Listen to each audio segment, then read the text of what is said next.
So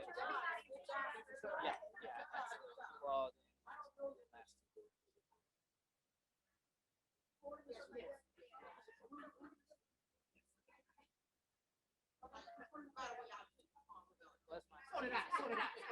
You're a good man. Did you go to Miss Rice?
Okay, everyone, let's start returning back to our seats so we can get started again. We will serve lunch after the next presentation. So if you will, grab your seats.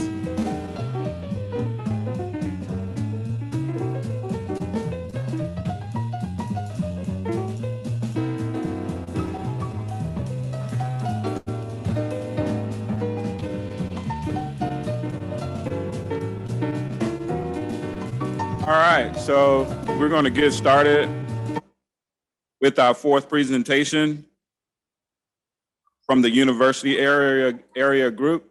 And we have Mr. Ricky Burney that will introduce the group. Ricky?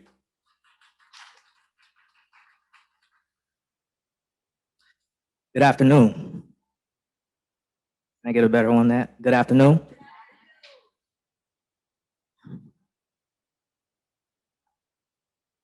Well, we'll wait until the judges get back.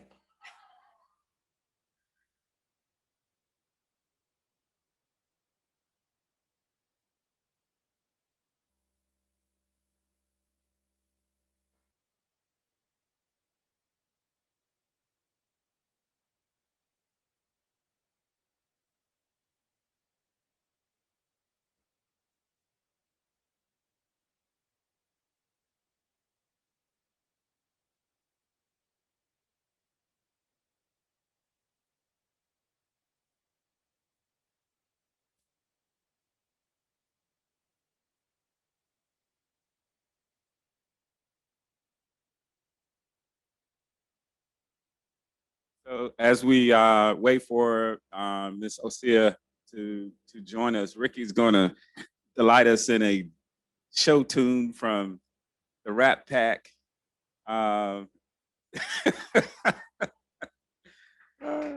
Hey, sure. Sure. Actually, I'll do a few words of encouragement. How All about I right, do go that? ahead. I can't sing. I can encourage, but I can't sing. How about that? All right. So as we see, we have the future in this room. We've talked about change for many years, and we've seen some change. But what do we notice every decade or so? People come in fired up, but then eventually it starts to die down. Why?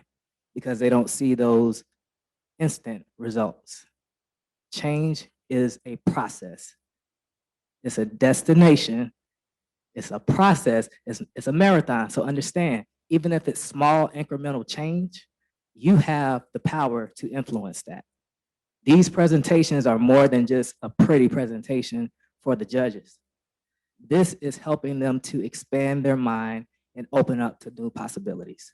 So just understand the importance of everything that you're doing, that all your hard work has not gone unnoticed. Okay, is that good?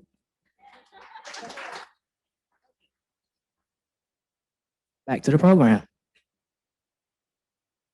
Okay, I have a quote for you all. You can't see it until you see it. I'm going to say that again because I want you to really understand what I'm saying. You can't see it until you see it. That is what University area and Sulphur Spring exemplifies. They're both areas that for many years were known for the negativity. I'm a Tampa native born and raised, and what I remember of these areas is Suitcase City. I remember the Springs.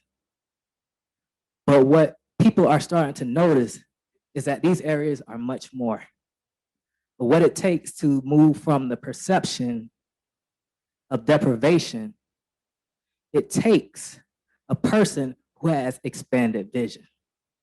Many people have come and tried to expand that vision, but what we also have to understand is that the vision gets compromised if it is not inclusive of the residents within that community, our Black and Brown residents. Last year, I had the honor of being one of the 2020 residents that did this. We looked at the problems and we also talked about approaches. What we did is we started the conversation. We made one commitment, and that's to continue that conversation. We do that today with our 2021 cohort. LaKendrick Washington, we know him as Luke because he's our family. He is a financial advisor with Northwestern Mutual. He equips families with strategies and tools to grow wealth within their family. With his background as a licensed tax attorney, he expands his ability to be able to support them in not only protecting their assets, but also in generating a sustainable legacy. Jorgie Franks, a business sales strategist, two-time author, and the founder of Jorgie Incorporated. She works with these entrepreneurs at all levels to not only develop confidence, but competence in their ability to develop sales within their organizations. Last but not least, Ivy Box, certified go-getter, master marketing consultant, two-time author, AKA, as well as the founder of the nonprofit organization, Voice the Movement. With her extensive work in corporate entertainment and the philanthropic sectors, you can see her work in many different organizations. I'll name a few just so in case you don't know. MLK Parade, the Tampa Bay Black Heritage Festival. Anybody heard of that? How about Black Entertainment Television, BET? All of these are organizations that she has supported in some way. So not only do these people have resumes, they also have results to back it up. What do you have when you get all of these people together? What do you have when you have a marketing guru with a passion for philanthropy, a business sales strategist with a passion for connecting entrepreneurs, and a financial advisor with a passion for economic empowerment for our underserved communities. What do you get? Expanded vision. The vision that is needed for the university area and for Sulphur Springs to begin to thrive. So what I want you all to do, I want to invite you all to their experience and understand that in order to see it, you have to see it. And this is their interpretation of what seeing it means before you actually see it. Without further ado, I bring to you Mr. LuKendrick Washington, Miss Ivy Box, and Miss Jorgie Franks.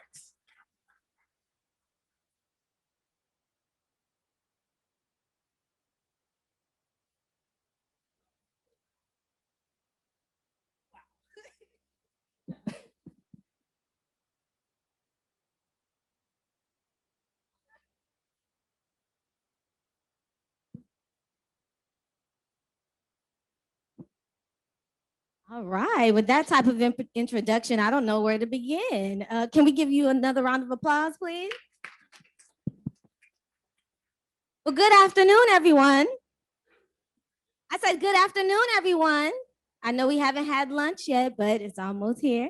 My name is Ivy Box. Myself, along with my partners, Jorgie Franks and Mr. Luke Washington, make up the University Area and Sulphur Springs Redevelopment Group. We'd like to first start off by thanking our 2020 cohorts for researching and identifying the needs of our community. We took their research along with our unlimited resources to purchase a 100-acre property. The 100-acre takeover, as we humbly call it, you all may know it as the University Mall. Our 100-acre takeover property is an all-inclusive, innovative, melanated hub of Black health, wealth, education, technology, and so much more. In today's presentation, we will give an overview of key topics derived from the issues that were presented, as well as our solutions. Our vision is that of a Black wealth compound that engages the community and addresses issues such as no vested interest in their communities. We spoke to Dr. Andrew Reed, who is a father in the Sulphur Springs community. And one of his concerns was that there was no sense of community. To address that issue, we have programs in real estate, ownership, advocacy. We will engage the community, and we would love to build stronger relationships with community leaders as well as law enforcement. For the issue of employment challenges and low wages, we look to address that issue through our small business program, our community initiatives, as well as other programs that address food insecurities and other financial needs. To address the lack of education, we will create strategic partnerships as well as mentorship programs and provide educational and cultural experiences outside of the classroom. Our 100-acre takeover includes, but is not limited to, a K-12 school system, state-of-the-art health and research lab, banking and finance centers, automated grocery and retail stores, affordable housing, a robust train and transit system, arts and entertainment, and of course, so much more. There was a recent interview by psychologist Dr. Umar Johnson that addressed elements that make up a thriving community. And this is what he had to say.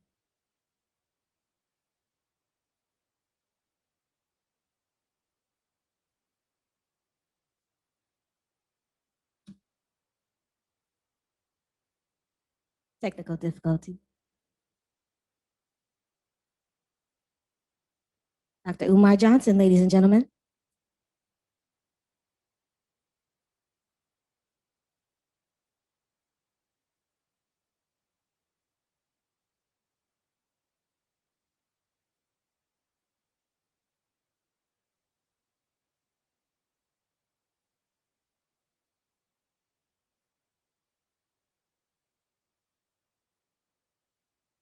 Well, okay, well, Dr. Umar, he spoke about key elements that make up a thriving community, and banking, health, as well as education systems and grocery stores, those make up a thriving community because all those elements work together to advance the people. We'll continue on with our presentation. Sorry for the technical difficulties. For all of the money people out there, this is an aerial view / snapshot of our compound, our 100-acre takeover Black Wealth Compound.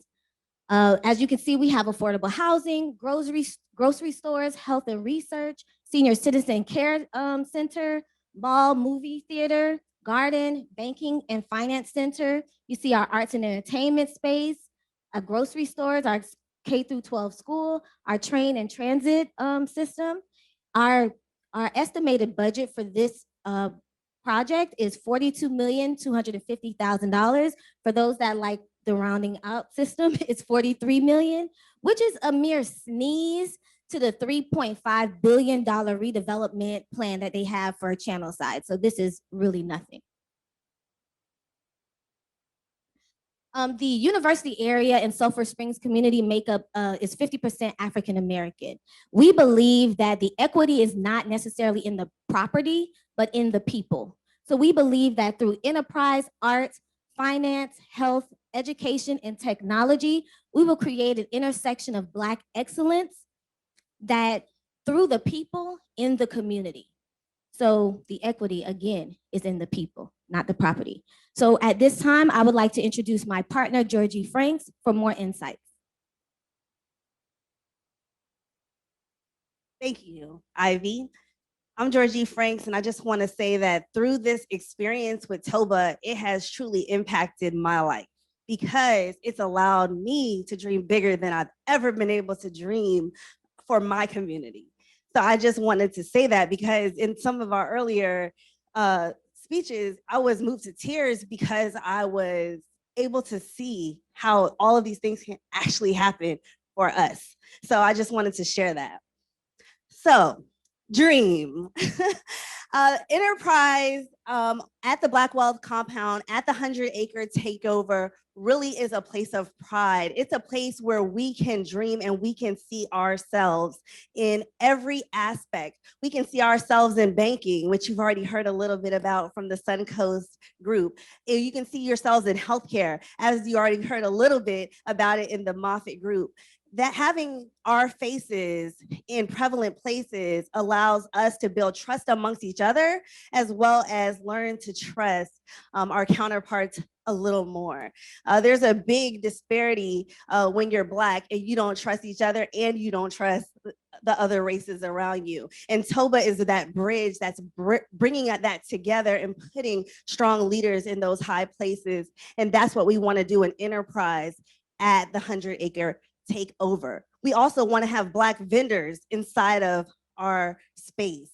That way, we're able to see designer brands, but also Black vendors everywhere, owners, entrepreneurs, people with vision and dreams. And we want to create a space where they can bring that to reality, whether that includes the Safe Hub inside, because we are considering bringing in the Safe Hub because we really love that idea. We're looking at that Moffitt Center and saying, man, we would love to have that at our Black Wealth Compound. Also, when you step into the 100-acre takeover, we want you to feel futuristic, almost like an outer body experience, something that you don't get to see all the time, where there's helicopter pads, landing pads, tracks for trains, bus, shuttle, and trolley. Transportation is a huge issue. So we want to be able to implement all solutions to help our community.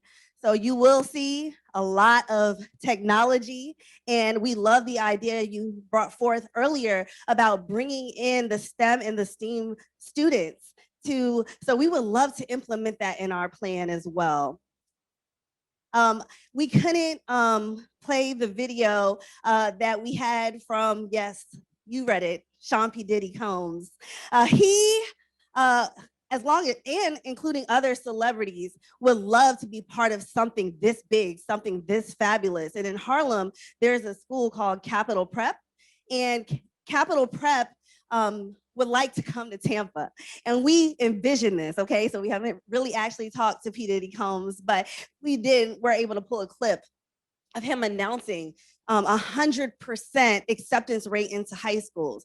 We were able to talk with Miss Washington, who served at Woodmont Elementary, who said, hey, we need you to look at the education crisis a lot more and help lower the class sizes so that we can have more time and attention for our students. So we want to make sure that we have a school model where we can have the lower ratio from teachers to students. We want to have special attention for mental health as well, because mental health is in the process of being normalized, and we want to be part of that conversation in the Black community, making it okay to talk about all of the unforgiveness, all of the kindness, all of the issues that we have in having a safe place, creating a safe place for us to share our problems. And there is a lot of mental health issues that's facing our community. Even in entrepreneurship, I'm an entrepreneur myself, so I know what it's like trying to figure out what is a profit and loss statement and how do these things work. So this is a huge, huge thing. Health care, oh my goodness. I was so inspired again by the other groups and some of the things they shared and how our ideas flow together and having healthy foods, but bringing it and elevating it to partnering with people like Amazon to bring in grocery stores that are automated and teaching financial health so that we have debit cards and different things that can charge and we know we're being financially responsibility as we budget for our groceries. Also having Black physicians, we're hoping that different hospitals will give us a wing of our own to just commit to Black research, Black doctors, Black nurses, and allow for, you know, these different testings and research that needs to be done in a safe place so that we know that they're going to explain it to us and show us why are we getting this shot or vaccine or whatever. Because we have created that space, we're building trust as well. So trust is a huge thing. I think you've heard over and over. It's something that we need to build in our communities. And I'll turn it over now to Luke Hendrick so he can finish up. So we also want to make sure that we're addressing Black art. St. Pete has a really great art space, and we don't feel like Tampa has that scene. So we want to have a space for concerts for Black creatives to come to and be celebrated. Also, we felt like finance was a crucial point to attack. We recently just finished a book called The Color of Law. And in that book, it talks about how our government, both federally and locally, intentionally separated Blacks from wealth through policies and through laws. And so what that's created, we recently saw an article by the Washington Post that said the wealth gap has not changed between 1968 and now. 1 in 7 white families are millionaires. 1 in 50 Black families are millionaires. And in our area particularly, you can imagine that gap is even higher, where the median income is around $32,000. So what we wanted to do to address this was create partnerships with local banks, both Black owned and non-Black owned, credit unions, and make sure that we created financial literacy programs. We wanted to also incentivize our students as well as our parents to take part in these programs through our gift card system. So we wanted to give gift cards to some of those expensive restaurants, the Capitol Grills, the Eddie V's, that some of those people don't get a chance to experience. And by just coming to our programs, being active participants, we will give them those gift cards. We also want to do educational training in terms of homeownership. And so we recently saw that in the Sulphur Springs area, homeownership is about 34%, where in the university area, it's only about 10%. And so there's a huge issue that we want to address. But also in our Black Wealth compound, we address affordable housing. So we wanted to make sure that those people who are young, building, and trying to thrive and create that community sense that they have a place to call home. And so we wanted to take those high rises that you see downtown and create something similar in the university area. And we cannot forget those who paid the way for it. So we wanted to have assisted living facility for those senior citizens. And we wanted to also remember those who paved the way for us with our Ransom Hartfield Community Garden.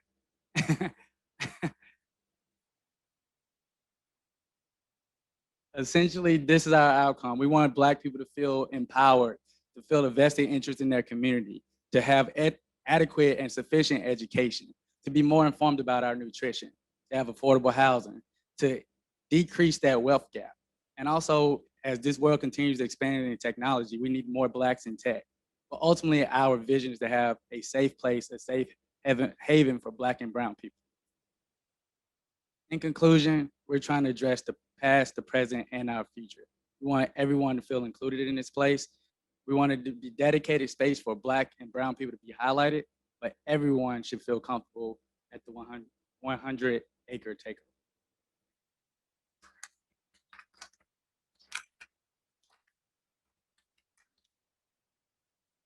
We'll now open up to Q&A from the judges, followed by general questions from the audience.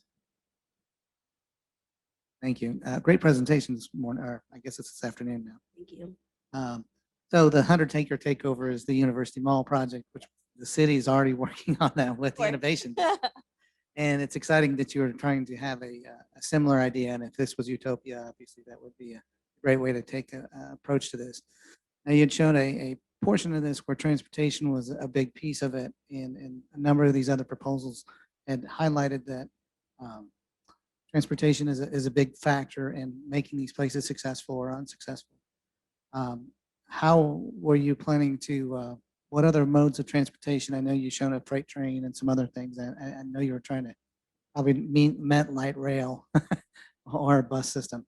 What other forms that you were thinking about that would make that a transit-oriented development? And was that something you were thinking about before?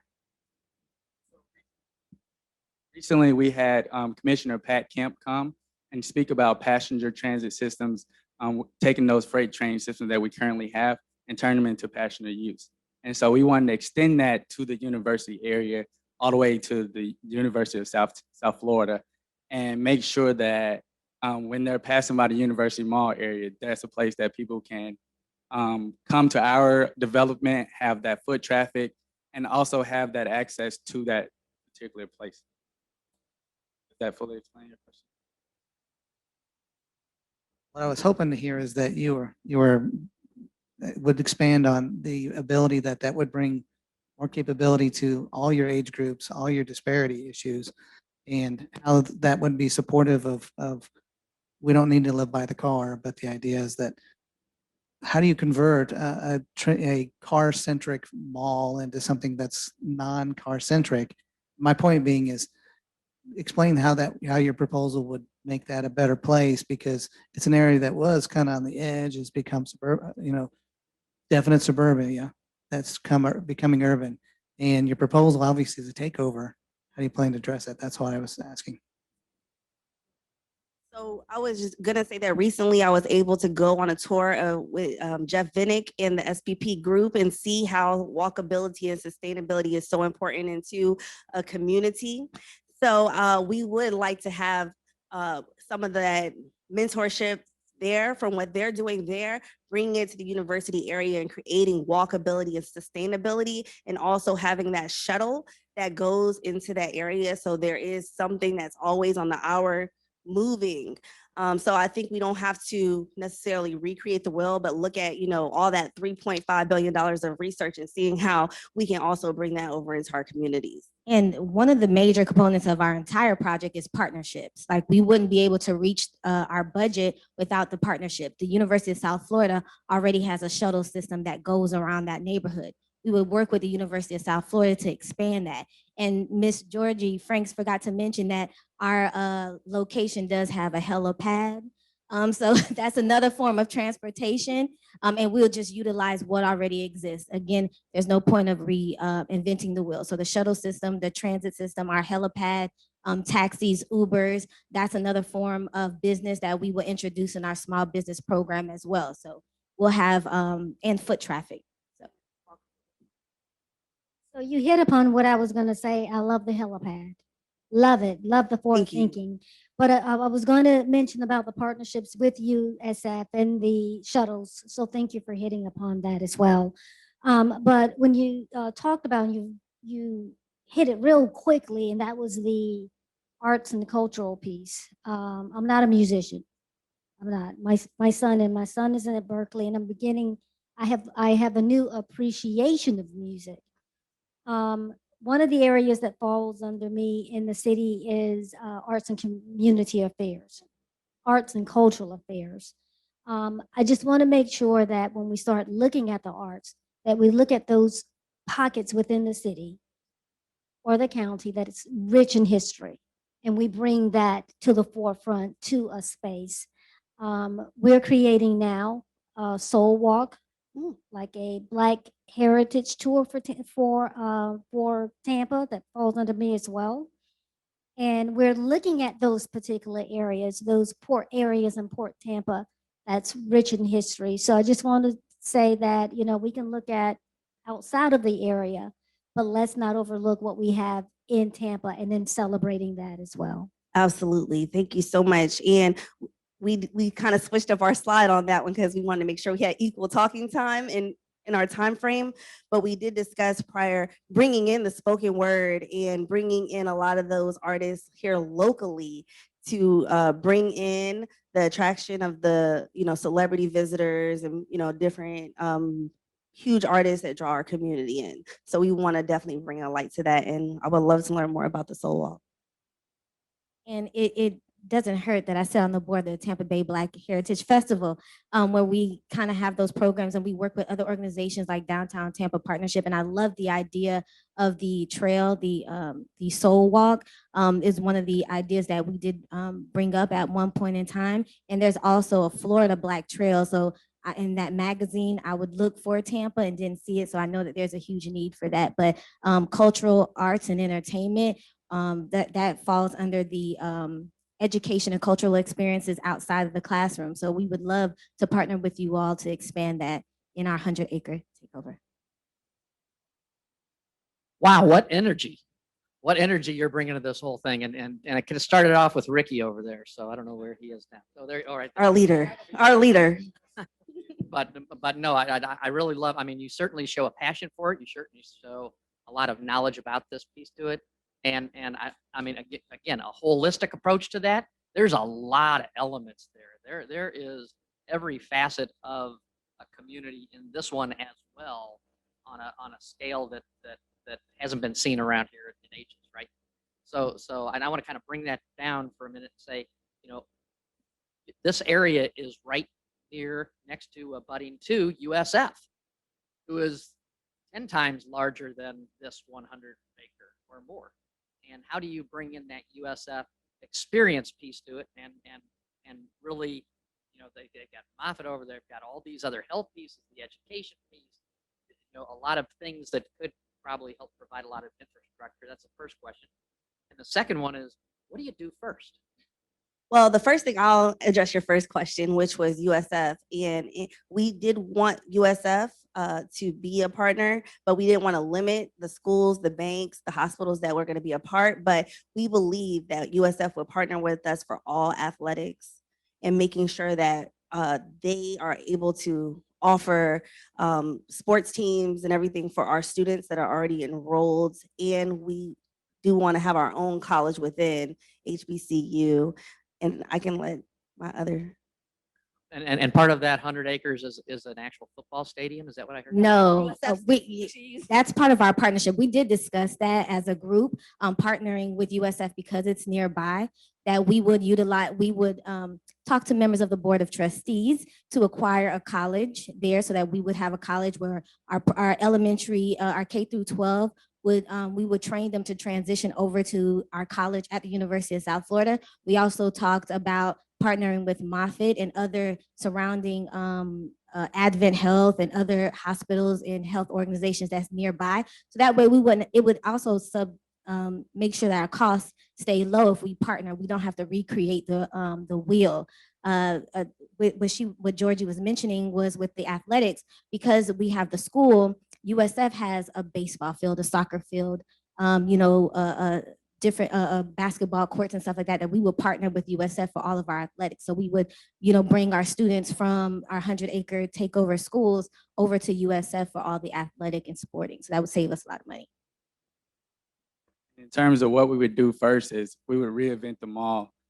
We recently went there several times and not a lot of foot traffic, even before COVID, and not a lot of vendors are even occupying those spaces. So we want to reinvent that. We want to make it fun to visit, to like have it state of the art, make people see this as an attraction, bringing another attraction to Tampa, if you will. So that's our vision, to first start with renovating the mall so people wanting to come to that area.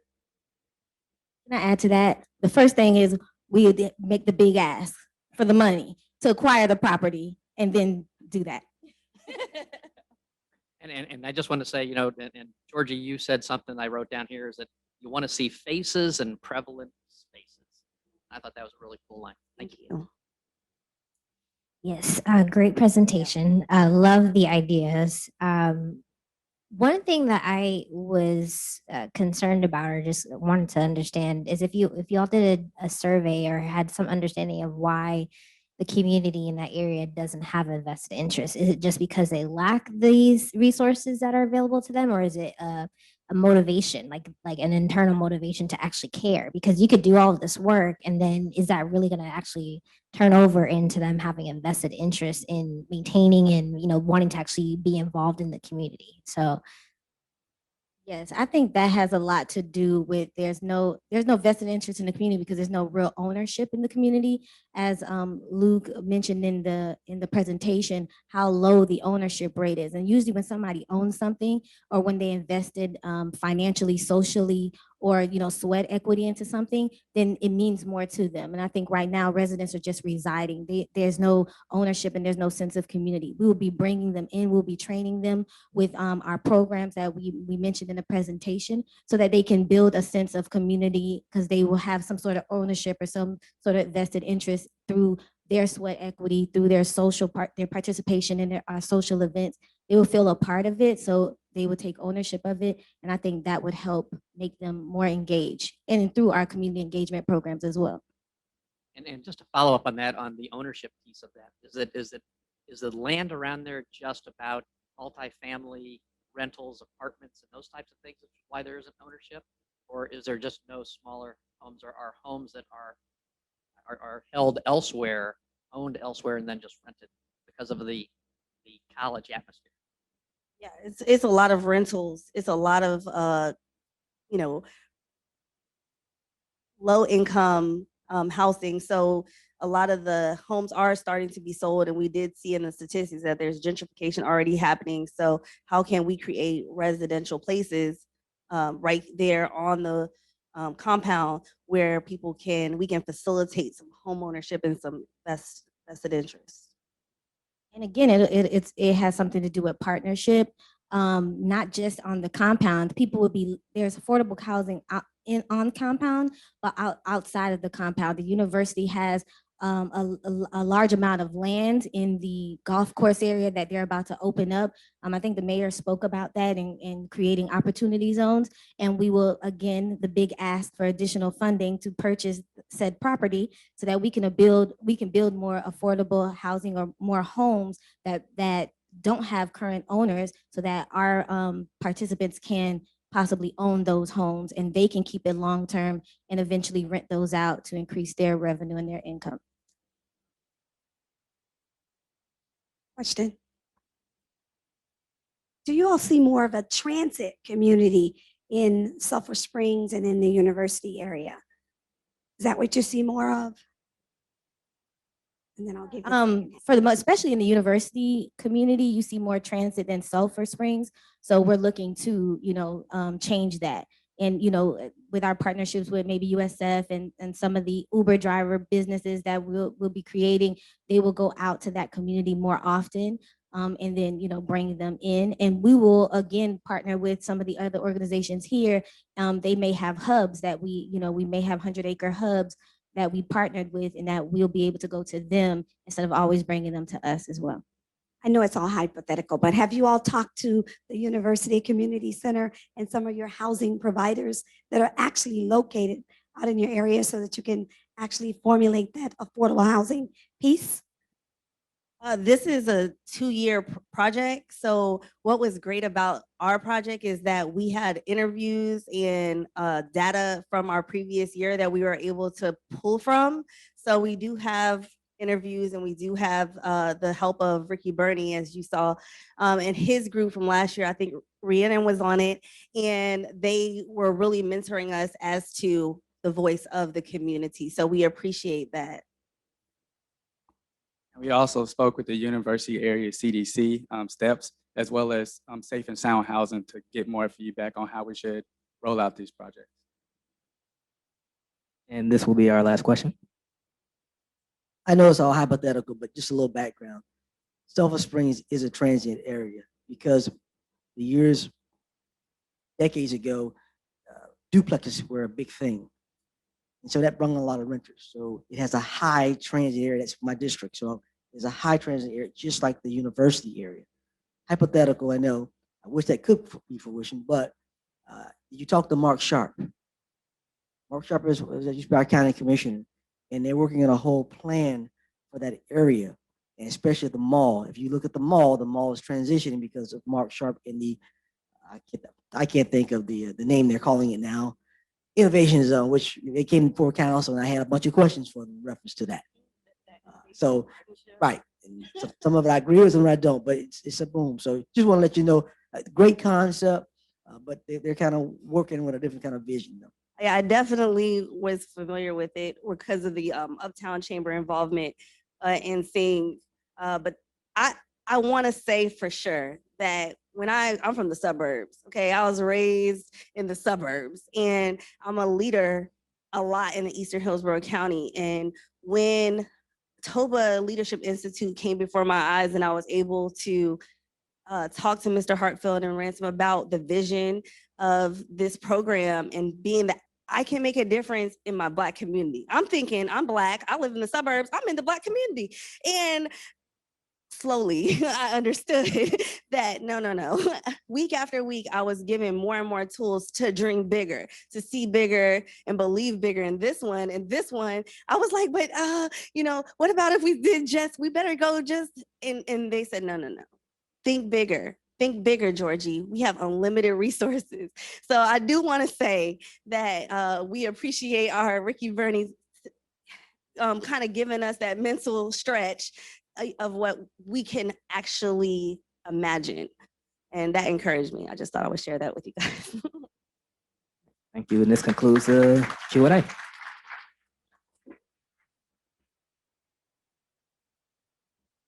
So tremendous job. Thank you, guys. Can you give them another hand?